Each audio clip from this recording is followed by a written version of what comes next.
Welcome back. For many of us, grandmothers play a big role in passing down family traditions and culture. And in the African American community, grandmothers pass down oral history, strength, and resilience needed to overcome racialized trauma. I sat down with two local authors who explore this gift from the ultimate caregivers in a family-friendly format.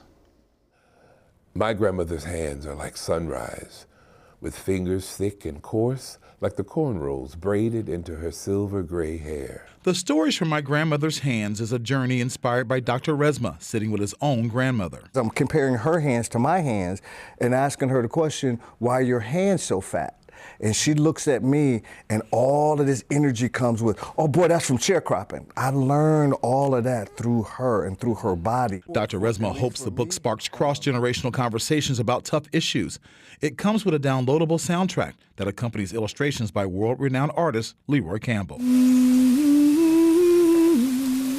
The music begins to stir things, and then that begins to impact your body, begins to impact your vocal cords, begins to impact your positioning. So that's the story that the kids pick up on. Because in all cultures, it's grandmother who is responsible for teaching life lessons from an ancestral point of view. Especially in Black culture, the grandmother represents many times the hub of not just the brutality, but also the joy and the resource and how you reclaim parts of you that you had to kind of like hold back in order to survive or for your people to survive. My big mama's hands cook collard greens, macaroni and cheese, and fried chicken, and make pitchers of fresh squeezed lemonade. Acclaimed actor T. Michael Rambo collaborated with Dr. Resma on the book.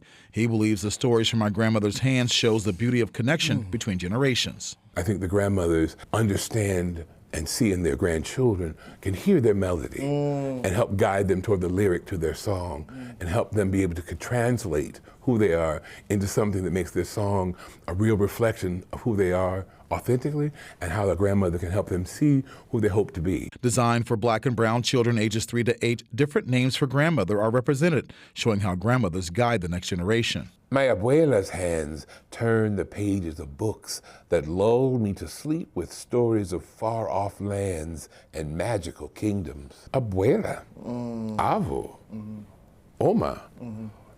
My grandmother's not named that. Why are these languages here? Why are those names there? Names for grandmother in Dutch, Portuguese, and Spanish allow space for white families to discuss racial trauma they have never experienced. Our book is intended as a meeting place for white readers or for other readers or other children who may not be from this experience to say, oh, here's a place where we can come hang out and have a conversation. Both authors believe the real jewel is the question and the curiosity. And I think that's what our book does well, is really says, do you have the muscles to inquire a little bit deeper into what this is or not?